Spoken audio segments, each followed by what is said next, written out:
Good morning students. आज हम आपका एक रिवीजन वीडियो शेयर करने वाले हैं जो आपका बैलेंस ऑफ पेमेंट चैप्टर का है। ठीक है, मैक्रो इकोनॉमिक्स का जो बीओपी चैप्टर है उसके बारे में आज हम वीडियो शेयर करने वाले हैं। तो बैलेंस ऑफ पेमेंट्स बेटा होता क्या है? सो बेसिकली क्या है आपका जो एक पर्टिकुलर कंट्री का, जैसे हमारी इंडिया है, हमारी इंडिया के जो भी मॉनेटरी ट्रांजैक्शंस हैं या फिर जो भी मॉनेटरी रिलेशनशिप्स हैं विद अदर कंट्रीज़ या फिर with rest of the world भी हम कह सकते हैं। ठीक है, तो आपका ये जो मॉनेटरी ट्रांजैक्शंस हैं ये किस लिए होता है? आप देखेंगे भाई दूसरे देशों के साथ हमारे क्या रिलेशनशिप्स हो सकते हैं। ठीक है ना, खरीदने का, सेलिंग का, परचेजिंग का, that is known as export and import. ठीक है, और आपको पता है कि एक्सपोर्ट और सिर्फ गुड्स का नहीं होता है। तो किस किस चीज़ों का एक्सपोर्ट इंपोर्ट होता है उसके बारे में जान लेते हैं कि अगर एक्सपोर्ट और इंपोर्ट आपके गुड्स का होता है तो उसे मर्केंडाइज कहते हैं या फिर ट्रेड भी कह सकते हैं।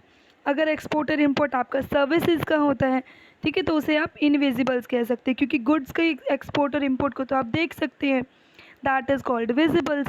बट आपका जो सर्विसेज का अगर लेन देन होता है तो उसे आप नहीं देख सकते हैं, that is called invisible. Okay, after that आपका इंटरनेशनल सेलिंग कोई होती है या फिर मॉनेटरी असेट्स का कुछ परचेजिंग सेलिंग होती है, तो उसमें क्या होता है? मॉनेटरी एसेट्स कौन से होते हैं बेटा? ये आपके स्टॉक्स, बॉन्ड्स, ये सब होते हैं। ठीक है, और उसके अलावा कोई ऐसे real assets in the sense आपके प्लांट्स एंड मशीनरी है, कोई बिल्डिंग है, ठीक है ना, ये सब आपके रियल एसेट्स हो जाते हैं। जो कि एक बात और भी है, देखो ना, इतने हैवी मशीनरीज होते हैं या फिर इतने बड़ी बड़ी बिल्डिंग्स होती हैं, आप इनको एक एक से दूसरी कंट्री में ट्रांसफ़र नहीं कर सकते हैं ना।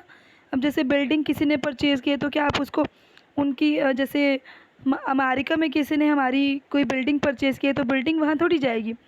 तो इसका क्या मतलब है? ऐसी चीज़ें जिनकी ऑनरशिप में तो चेंज आता है लेकिन they are not moved across the borders, वो बॉर्डर्स पार नहीं करते। सो बेसिकली आपका बैलेंस ऑफ पेमेंट का क्या मतलब हुआ कि आपका नॉर्मली दूसरी कंट्रीज़ के साथ क्या क्या रिलेशंस हैं, क्या क्या इकोनॉमिक ट्रांजैक्शंस उनके बीच में होती हैं। ठीक है, तो बोला जाए तो हमारे नॉर्मल रेजिडेंट्स के बीच में और एनआरआईज़ के बीच में, यानी कि फॉरेन कंट्रीज़ में जो रेजिडेंट्स रह रहे हैं उनके बीच में जो जो इकोनॉमिक ट्रांजैक्शंस होती हैं वो सब आपकी बैलेंस ऑफ पेमेंट्स में इंक्लूड की जाती हैं। ठीक है बेटा, तो इसमें क्या होता है भाई, अगर आप देखते हैं किसी भी कंट्री का एक्सपोर्ट और इंपोर्ट से कितना ज़्यादा मतलब इंटरवेंशन रहता है। कैसे? अगर एक्सपोर्ट किसी कंट्री के ज़्यादा है तो क्या होगा, वो वहाँ की जो गुड्स एंड सर्विसेज है उसकी डिमांड बढ़ेगी, आपकी इंटरनेशनल मार्केट में डिमांड बढ़ेगी। और क्या हो सकता है, डोमेस्टिक मार्केट में आपकी ज़्यादा से ज़्यादा प्रोडक्शन इंक्रीज़ होगी।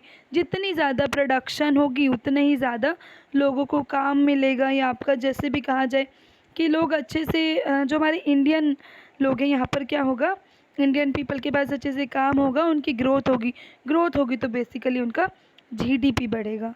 ठीक है, और लेकिन अगर क्या है, अगर इम्पोर्ट्स आपके ज़्यादा रहते हैं आपके एक्सपोर्ट से तो क्या होगा, हमारे पास जो फॉरेन एक्सचेंज रिजर्व्स हैं वो बिल्कुल कम हो जाएंगे। फॉरेन एक्सचेंज रिजर्व्स क्या होते हैं बेसिकली कि हाँ बात की जाए तो वो हमारी करेंसी के बदले हम दूसरे देशों की करेंसी कितनी ले सकते हैं, that is called foreign exchange. ठीक है, तो यहाँ पर क्या है, अगर हम इंपोर्ट ज़्यादा करते हैं तो हमारी करेंसी ज़्यादा से ज़्यादा दूसरी कंट्रीज़ में जाती है।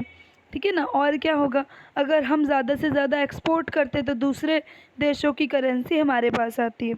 ठीक है ना, तो ये सब यहाँ पर रहता है। अगर इंपोर्ट हमारे पास ज़्यादा होंगे तो क्या होगा, ज़्यादा से ज़्यादा लॉसेस होंगे, और एक ऐसी सिचुएशन भी आ जाएगी जहाँ पर आप एक जो हमारे असेंशियल गुड्स होते हैं जिन्हें इंपोर्ट करना बहुत ज़्यादा नेसेसरी होता है वो भी आप नहीं कर पाएंगे। ठीक है, तो इसलिए किसी भी देश के लिए एक्सपोर्ट ज़्यादा होनी चाहिए और इम्पोर्ट कम होनी चाहिए। चलते हैं नेक्स्ट वीडियो पर नेक्स्ट टॉपिक में, दैट इज़ कंपोनेंट्स।